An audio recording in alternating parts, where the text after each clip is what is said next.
하나님의 말씀은 잠언 11장 30절 31절 의인의 열매는 생명나무라 지혜로운 자는 사람을 얻느니라. 보라, 의인이라도 이 세상에서 보응을 받겠거든 하물며 악인과 죄인이리요.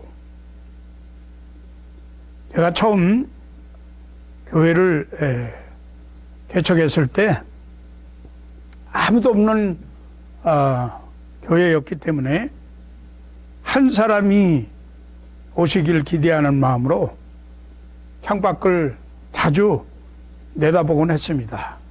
한 3, 4개월 정도를 그렇게 창밖을 내다보다가 그렇게 창밖을 내다봐서는 안 되겠구나 그런 생각이 들어서 그때부터 목양실에 들어가서 엎드려서 예배 시간 되기 전까지 기도한 기억이 있습니다.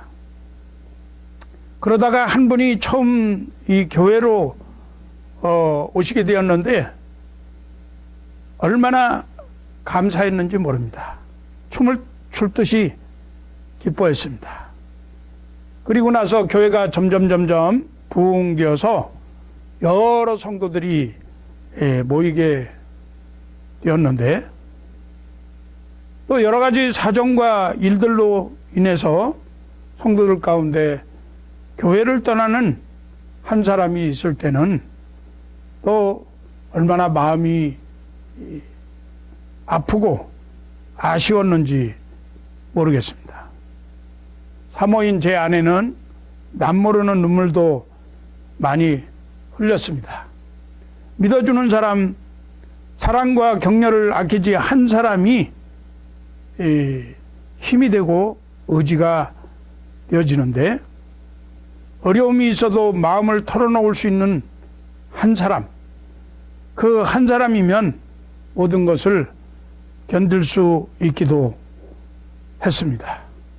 때문에 한 사람, 한 영혼을 귀하게 여기는 교회와 그리고 목회자가 되기를 다짐하는 마음으로 오늘은 소중한 열매를 맺는 인생이라고 하는 주제로 말씀을 나누면서 피차의 은혜를 사모하고자 합니다. 오늘 본문 잠언 11장 30절에 보니까 의인의 열매는 생명나무라 지혜로운 자는 사람을 얻느니라. 의인은 생명을 열매로 얻는다 그렇게 말씀하고 있는데요. 의인의 열매가 생명나무라 이렇게 말씀하는데 이 말씀은 하나님의 은혜로 값없이 구원받아서 의롭다 여김을 받은 성도들은 맺어야 할 열매가 있다 하는 것을 말해주는 것이라고 생각합니다. 그것은 다름 아니라 생명 열매입니다. 생명나무는 생명을 주고 생명을 살리고 생명을 윤택하게 하는 열매를 맺어야 합니다. 하나님을 경외하고 믿고 의지하며 그의 계명대로 의와 선을 행하는 성도가 맺는 열매, 혹 받아 누리는 보상은 영생일 것입니다. 지혜로운 인생은 사람을 얻는다고 말씀하고 있는데 사람을 얻는다라는 말의 원어는 영혼을 얻는다 그런 뜻이 있습니다. 영혼을 얻는다는 말은 영혼을 구원한다는 말씀이라고 생각을 합니다. 예수님께서 이 땅에 오셔서 제자를 부르실 때에 그들을 부르신 목적을 분명하게 알려주셨어요. 그것은 사람을 얻어서 그 소중한 영혼이 영원한 생명을 얻도록 하는 것이었습니다. 누가복음 5장 10절에서 11절 말씀에 예수께서 시몬에게 이르시되 무서워하지 말라. 이제부로는 네가 사람을 취하리라 하시니 그들이 배들을 육지에 대고 모든 것을 버려두고 예수를 따르니라. 다니엘서 12장 3절 말씀에는 지혜 있는 자는 궁창의 빛과 같이 빛날 것이요 많은 사람을 옳은 대로 돌아오게 하는 자는 별과 같이 영원토록 빛나리라 이렇게 말씀했어요. 지혜자들은 영혼을 하나님께로 의의 길로 생명의 길로 인도합니다. 진정한 하나님의 자녀가 된 의인은 자신만 생명을 누리지 아니하고 다른 사람들도 영생의 길로 이끌어야 합니다. 의인은 자신도 살고 다른 영혼도 살리는 자가 바로 의인입니다. 저와 여러분은 생명나무의 열매를 풍성하게 맺기를 축원합니다. 영혼을 얻는 자들이 되어서 공창의 빛과 같이 빛나고 많은 생명을 살림으로 별과 같이 영원토록 빛나게 되시기를 축원합니다. 어떻게 해야 사람을 얻을 수 있을까요? 여기에 지혜가 필요한 것입니다. 어떤 지혜가 필요합니까? 한 영혼의 가치를 아는 지혜가 있어야 합니다. 한 사람의 가치를 제대로 볼 줄 알아야 바로 된 사회라고 말할 수 있습니다. 세상을 움직이는 것은 가치입니다. 가치가 얼마나 있냐, 없냐, 그런 것이 가격을 결정하고 옳고 그름을 결정합니다. 지극히 희소하면서도 세월이 흘러도 변치 않는 것에 세상 사람들은 가치를 부여하죠. 그래서 보석이 가치 있고 금과 은이 가치가 있는 것이죠. 그러나 아무리 금, 은, 보화의 가치가 있어도 그 모든 것보다 한 영혼이 더 가치가 있다고 하나님의 말씀은 선포합니다. 마가복음 8장 36절 말씀에 사람이 만일 온 천하를 얻고도 제 목숨을 잃으면 무엇이 유익하리요? 이 세상은 아무리 큰 가치가 있어 보여도 하나님의 심판으로 멸망할 것이기에 하나님이 사랑하는 한 사람의 영혼의 가치와 비교할 수 없다는 말씀이죠. 예수님은 인간의 생명이 천하보다 더 소중하다고 말씀하신 것입니다. 온 세상을 주고도 바꿀 수 없을 만큼 귀한 존재라고 말씀하는 거지요. 때문에 우리 예수님은 택한 백성들의 영혼을 위해서 십자가를 지신 것이에요. 하나님은 한 영혼의 생명과 마귀의 권세와 속박에서 자유함에 더 큰 가치를 두고 계십니다. 한 영혼의 구속을 위해서 한 영혼을 해방시키려고 독생자 예수 그리스도를 세상에 보내셨습니다. 그리고 모든 사람의 죄값을 대신 치르게 하신 것이 십자가 대속사건인 줄로 믿습니다. 만일에 이 지구상에 사람이라고는 오직 나 한 사람이 존재한다 할지라도 주님께서는 기꺼이 나 한 사람 때문에 십자가 대속의 죽음을 당하실 것이다. 이런 믿음을 가지시기 바랍니다. 일본 작가 중에 미우라 아야코라고 하는 작가가 있는데요. 길은 여기에 빙점 이런 유명한 소설을 쓰신 분입니다. 그녀의 작품은 대부분 간증적인 작품이에요. 자신이 어떻게 하나님을 만나게 되었고 하나님의 사랑을 체험하게 되었는가를 작품에 표현하고 있습니다. 그녀의 글을 읽으면 자신도 모르게 하나님의 살아계심을 자연히 인정하게 되고 예수 그리스도의 사랑을 받고 싶다는 마음이 은연중에 생기게 된다고 많은 사람들이 독후감을 얘기합니다. 그분이 쓴 책이 일본과 세계 베스트셀러가 되었습니다. 그러므로 그 책을 읽는 사람마다 간접적으로 혹은 직접적으로 복음을 듣게 된 것입니다. 그러나 이 미우라 야야코를 전도한 사람이 어떤 사람인지 아십니까? 그녀가 어떤 환경에서 예수님을 만났는지 아십니까? 당시 미우라 아야코는 폐결핵 환자였습니다. 생과 죽음의 갈림길에 서서 매일매일 각혈을 하면서 투병해야만 하는 수용소 안에서 있을 때에 어떤 이름 모를 청년이 찾아와서 예수 그리스도를 전해 주었습니다. 각혈을 하며 언제 죽을지 모르는, 죽을 확률이 높은 이 초라한 버러지 같은 여자가 무슨 가치가 있겠습니까? 무슨 희망이 있었겠어요? 그러나 그를 찾아온 이 청년은 그 여인을 어떻게 보았는지 각혈을 하면서 파리하게 말라있는 그녀의 영혼을 소중하게 여겼습니다. 예수님이 당신의 구주이십니다. 예수 믿으세요. 예수님이 당신의 친구입니다. 믿으면 당신은 이 모든 고통에서 벗어나서 영원한 하늘의 축복을 누리게 될 것입니다. 이렇게 예수 그리스도의 생명을 전해 주었습니다. 사실 청년은 이 보잘것없는 여인이 나중에 일본 열도를 후끈하게 데울 수 있는 엄청난 유명 작가가 되리라는 가능성을 보지 못했을 것입니다. 그러나 한 영혼을 소중하게 여기는 그 청년의 마음 때문에 피를 흘리고 죽어가는 여인을 위해서 복음을 전했던 것입니다.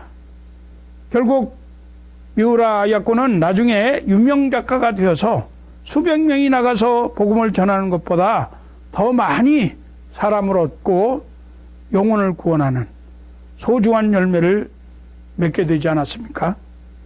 이만큼 한 사람의 가치는 중요한 것입니다. 사람을 얻는 것은 이렇게 소중한 한 영혼의 가치를 깨닫고 그 영혼을 생명으로 인도하는 일입니다. 하나님께서는 인간 한 생명 한 생명을 귀하게 보시고 지금도 찾고 계세요. 하나님의 관심은 잃어버린 영혼에 있어요. 한 영혼을 얻는 것은 온 천하를 구하는 것과 같습니다. 우리 성도들이 한 영혼을 소중하게 사랑하고 한 영혼의 관심을 두어야 하고 한 영혼 구원에 최선을 다해야 하는 이유가 바로 여기에 있는 것입니다. 그러므로 소중한 생명 열매를 맺는 일이 선택이 아니라 필수 과목이고 어떤 희생을 지불하고라도 반드시 실천해야 할 사명인 줄로 믿으시기 바랍니다. 성도 여러분, 하나님이 얼마나 한 영혼의 가치를 귀하게 여기시는지 깨닫는 귀한 시간이 되기를 축복합니다.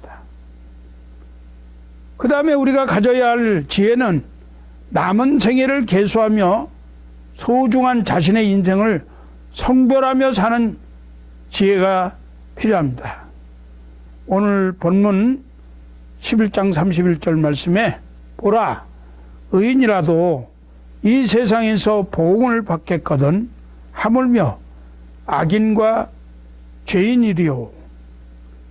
시편 90편 12절의 모세는 우리에게 이렇게 노래했습니다. 우리에게 우리 날 계수함을 가르치사 지혜로운 마음을 얻게 하소서. 이것은 인생들이 이 땅에서 행한 일에 대한 하나님의 보응을 말하는 것이에요. 우리는 한 번 죽는 것이 인생에게 정해진 이치요, 인류의 멸망과 개인의 심판날이 점점 다가오고 있음을 헤아릴 줄 알아야 합니다. 저는 오늘 아침에도 제가 존경하고 저에게 목회에 있어서 멘토가 되시고 저를 목사 안수를 해주신 목사님의 소천 소식을 들었습니다. 하나님께서 그 목사님을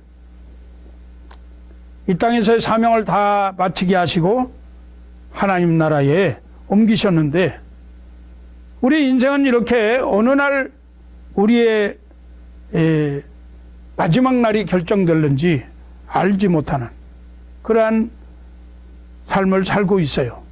그렇지만 우리 그리스도인들은 항상 우리의 마지막 날을 기다리면서 오히려 날수를 계수하는, 그리고 그 날 앞두고 하나님 앞에 설 것을 대비하면서 준비하면서 그러면서 정결하게 성결하게 사는 그런 삶이 필요할 줄로 믿습니다.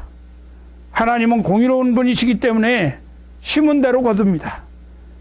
의로 심는 자는 의의 생명을 거두게 하시고 악을 심는 자는 멸망과 허무와 비참을 거두게 하십니다. 이로써 의인은 지혜로운 자들과 함께 하나님의 아름다운 나라를 만들어 가게 될 것이고, 악인의 대가는 자기의 죄 중에서 멸망당하게 될 것입니다. 우리 인생은 비록 아침에 잠깐 있다가 없어질 안개와 같지만 주께서는 영원한 보람을 위해서 살 수 있도록 우리에게 기회를 주시고 생명을 주시고 이 땅에서 모든 필요한 먹을 것과 입을 것을 허락해 주셨습니다. 그런데 우리는 무엇을 하며 무엇을 위해 살고 있습니까? 지금의 수고가 썩을 것을 위한 것입니까? 아니면 영원한 가치가 있는 생명 열매를 위한 수고와 삶입니까? 내가 속한 공동체에 어떤 도움이 되고 있습니까? 생명나무의 그 어떤 유익과 영양분을 주는 삶을 살고 있습니까? 혹시 미움과 교만과 어리석음으로 인해서 주님의 거룩한 공동체의 유익보다는 도리어 해를 가하고 있는 우리의 삶은 아닌가 반성해 볼 필요가 있습니다. 우리 주님은 그리스도의 심판대 앞에서 우리로 인하여 얼마나 많은 생명나무의 실과가 맺혔는지 보실 것입니다. 그러므로 우리는 쉬지 않고 의의 열매를 우리의 삶 가운데 맺어야 할 것입니다. 그 이유는 의의 열매는 곧바로 생명나무의 열매로 이어지기 때문입니다. 그것이 하나님의 영적인 법칙이에요. 그리고 그리스도의 마지막 심판대에 따라서 우리 각자의 영원한 영광은 영원한 나라에서 영원한 삶으로 결정이 될 것입니다. 오늘도 나의 인생이 왜 주어졌는지 분명하게 알고 잠깐 있다 사라지는 안개와 같은 우리 인생을 생명나무 대신 예수 그리스도께 접붙여서 허다한 생명나무의 실과를 그 수많은 소중한 영혼구원의 열매를 맺는 저와 여러분이 되시기를 우리 주 예수 그리스도의 이름으로 축원합니다. 신명기 14장 2절 말씀은 너는 너희 하나님 여호와의 성민이라. 여호와께서 지상 만민 중에서 너를 택하여 자기의 기업의 백성을 삼으셨느니라. 이렇게 말씀했어요. 성민이라. 구별된 백성이라는 말씀입니다. 일반적인 것에서 분리해서 거룩하게 쓰기 위해서 구별했다는 말입니다. 세상에 많은 사람이 있습니다. 그 많은 사람들 가운데에서 하나님이 저와 여러분들을 구별하셨습니다. 우리는 하나님에 의해서 거룩하게 구별된 백성인 줄로 믿습니다. 지난주 살펴본 것처럼 버러지 같은 이 낮고 초라한 저를 주님이 왜 어디에 쓰려고 손으로 손수 빚으셔서 성령으로 인치시고 하나님이 거하시는 아름다운 성전으로 구별하셨을까요? 그것은 하나님께서 소중하게 생각하는 영혼 얻는 일에 우리를 사용하시려고 구별하신 줄로 믿습니다. 아직도 구원받지 못하고 죽어가는 영혼들을 구원하는 거룩한 복음사역에 우리를 사용하시려고 구별하신 줄로 믿습니다. 우리 그레이스 라이프 한인교회 성도들의 몸과 날마다의 삶이 세상 사람들과 구별되어서 불신앙의 사람들이 우리를 바라볼 때에 정말 무언가 다르다. 어딘지 모르게 다른 성결한 삶이 있다. 저 사람들 속에는 기쁨과 감사와 행복의 비밀, 하늘의 신령한 비밀이 있구나.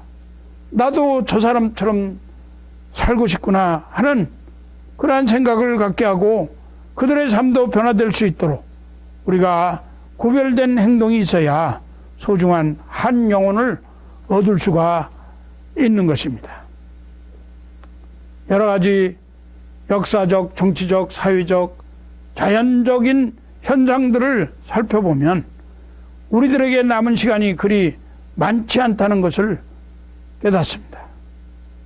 인생의 마지막 남은 기간 동안에 얼마나 영혼을 얻었는가 하나님은 우리에게 물으실 것입니다. 멸망당한 영혼의 책임을 우리에게 추궁할 것이에요. 그래서 복음 전도는 억지로라도 꼭 해야만 하는 것입니다. 고린도전서 9장 16절 말씀에 내가 복음을 전할지라도 자랑할 것이 없으면 내가 부득불 할 일임이라. 만일 복음을 전하지 아니하면 내게 화가 있을 것이미로다. 부득불이라고 하는 말은 하기 싫은데도 억지로 할 때가 있다는 말입니다. 그렇게라도 하지 않으면 하나님께서 자기에게 화를 내릴지도 모르기 때문에 그 화가 두려워서라도 억지로라도 한다는 것입니다. 이것이 바울 사도의 심정이었습니다.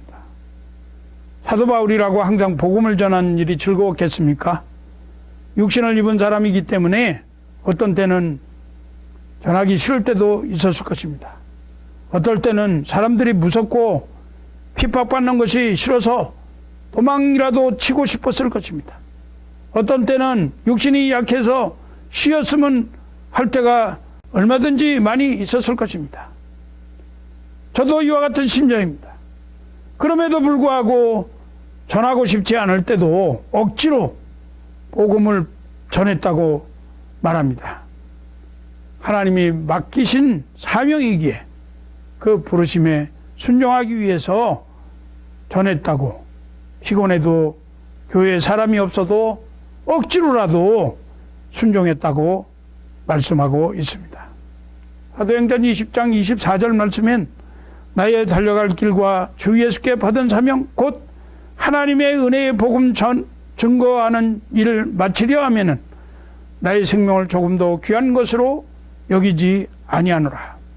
영혼 구원을 위한 복음 전도 사명이 내 소중한 생명보다 더 귀하고 가치가 있다고 고백한 바울처럼 우리도 우리에게 남은 생애 동안 다만 한 사람, 한 영혼에게라도 꼭 복음을 전파하는 성도들이 되시기를 축원합니다. 소중한 영혼 한 사람을 얻어서 생명 열매를 계속해서 맺으시기를 바랍니다. 인도의 캘커타에서 헌신했던 마더 테레사의 말입니다. 나의 임무가 대중을 돌아보는 것이라고 생각해 본 적은 전혀 없습니다. 나는 한 개인을 돌보고 있습니다. 나는 한 번에 한 사람밖에 사랑할 줄 모릅니다.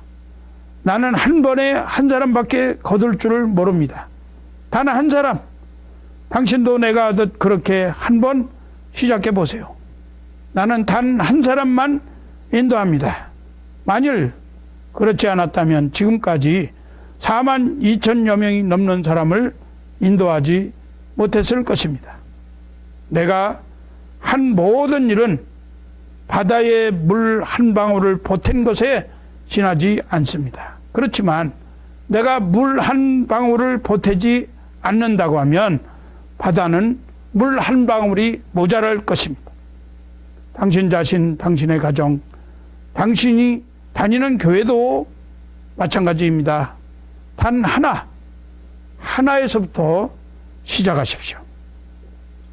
여러분, 우리가 전해야 할 복음이 무엇입니까? 사도행전 4장 12절 말씀은 다른 이로서는 구원을 얻을 수 없나니 저나 인간의 구원을 얻을 만한 다른 이름을 우리에게 주신 일이 없음이라 했습니다. 오늘날은 종교다원주의자가 팽배하게 자리 잡고 있습니다. 종교다원이란 무엇을 말하는 것이에요? 기독교에만 구원이 있는 것이 아니라 불교에도 구원이 있고 유교에도 구원이 있고 심지어 동학에도 구원이 있다라고 말합니다. 모든 종교에는 구원이 있다고 말하면서 불교와 천주교가 친하게 함께 평화롭게 지내자고 말합니다. 썩어버릴 버러지 영상을 숭배하는 것이 복음이라고 말하고 세계 평화가, 사회 구제가, 인간 복지와 성적 쾌락이, 행복이, 경제 발전과 부흥이, 도덕과 윤리, 인격 도야와 마음 수련이 복음이라고 주장하고 있는 시대입니다. 요한복음 14장 6절 말씀은 예수께서 가라사대 내가 곧 길이요 진리요 생명이니 나로 말미암지 않고는 아버지께로 올 자가 없느니라. 유일한 복음, 생명을 맺는 유일한 길은 오직 예수 그리스도밖에 없다는 것입니다. 이것만이 유일한 복음입니다. 우리 그리스도인들은 예수 그리스도를 통한 이 복음이 아니고서는 구원을 받을 수가 없다는 복음의 절대성을 간직해야 합니다. 그런데 세상 사람들이 구원을 받고 영생의 삶을 살기 위해서는 복음을 전하는 자들이 있어야 하는 거예요. 복음의 절대성을 가지고 생명 전수를 해줄 의인들이 필요하고 사람들의 영혼을 구원할 만한 사랑과 열정과 사명이 있는 그러한 지혜자들이 우리에게 필요한 것입니다. 로마서 10장 13절에서 15절 말씀에 누구든지 주의 이름을 부르는 자는 구원을 얻으리라. 그런즉 그들이 믿지 아니하는 일을 어찌 부르리요? 듣지도 못한 일을 어찌 믿으리요? 전파하는 자가 없이 어찌 들으리요? 보내심을 받지 아니하였으면 어찌 전파하리요? 기록된 바 아름답도다. 좋은 소식을 전하는 자들의 발이여 함과 같으니라. 여러분들도 오늘 이 자리에 나오기까지 누군가의 전도가 있었을 것입니다. 복음을 전해주는 사람이 있었을 것이에요. 여러분들이 그랬듯이 여러분도 누군가를 그렇게 전도해 주어야 합니다. 누군가 전해주지 않으면 들을 수가 없다는 것이에요. 그래서 복음은 반드시 누군가 전해주는 사람이 있어야 한다는 것입니다. 예수 안에서 먼저 죄로부터 구원함을 받고 하나님께 의롭다 여김을 받은 저와 여러분이 이러한 사명을 받은 아름다운 발걸음을 소유한 자들인 줄로 저는 믿습니다. 이 복음을 전해야 할 책임이 우리 성도들에게 있습니다. 왜일까요? 소중한 영혼, 사람을 얻는 일은 주님의 지상 마지막 대명령이기 때문에 그렇습니다. 이제 말씀을 맺습니다. 교회는 한 사람의 가치를 깊이 인식해야 합니다. 이제 막 신앙생활을 시작하려는 분들이나 인생의 파도에 휩쓸려 고난당하는 분들, 아무 힘이 없어서 도움이 안 된다고 생각하는 분들, 버러지 같은 낮고 천한 인생들이 실제로 매우 중요하다는 성숙한 인식이 필요합니다. 우리 그레이스 라이프 한인교회는 그런 분들을 널리 품을 수 있는 넉넉한 교회이기를 바랍니다. 현 시대는 돈이 우상이 되고 세속적 가치가 지배하는 왜곡된 시대입니다. 그래서 부자를 선호하고 권력 있는 사람이 교회에 오면 좋아합니다.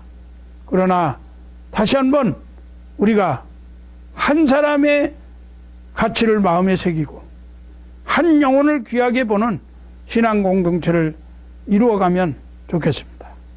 교회는 소중한 영혼의 열매를 맺기 위해서 존재합니다. 교회가 할 일들이 많이 있지만 다른 일 못하는 한이 있더라도 반드시 해야 할 일은 영혼의 열매를 맺는 일이에요. 에밀 브루너라고 하는 신학자는 교회 존재 이유에 대해서 불이 탐으로써 존재하는 것 같이 교회는 전도함으로써 존재한다, 그렇게 말했습니다. 불이 타지 않으면 그것은 불일 수가 없죠.